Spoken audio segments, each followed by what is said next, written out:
Колко ще ти това? 8. Тая кола, тя почва седяла при тенекеджия, отколкото на пътя. Добър ден, добър ден. Продължаваме да разглеждаме автомобили, като този път няма да разглеждаме автомобили от сайтовете. Тоест, всъщност те са от сайтовете в България, но няма да ги гледам през сайта. Но ще ги гледам директно през Car Vertical. Car Vertical, платформата, която ви дава възможност да разберете какво карате. Това е. Да видите дали вашата кола е на реални километри, дали е имал някакви щети и като цяло да видите хронологията на вашия автомобил.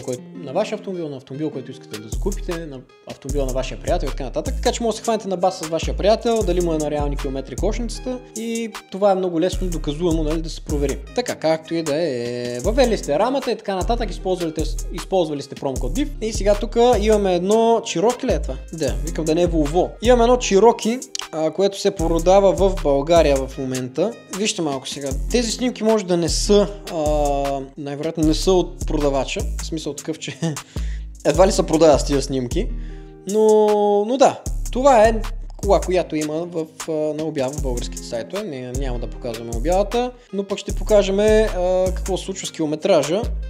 Както виждате, много добра сервизна история, 2010-та, тази кола където и да е била добре, но баум! 286 000 км в 21 година и 187, т.е. 100 000 км просто са изчезнали някъде като овце. Да, изчезнали са. Някъде по пътя са ги загубили, тук между 21 година, да речеме, 22 някъде, 23-та някъде са изчезнали. 187 000 км и в момента на 228 000 на обява. Така че, ето какво става, гледайте сега какво става и тук. Швейцарка е, ето, поне това знаеме. Швейцарка е, била е удрена веднъж от дясно, веднъж отпред. Интересно. На каква цена се продава не мога да ви кажа. 2006 година, ето 2008 година е щетата едната, 7 месец. Още една щета. Швейцария. Оле, още една. Оле, още една. Оле, още. Мамо, 2018.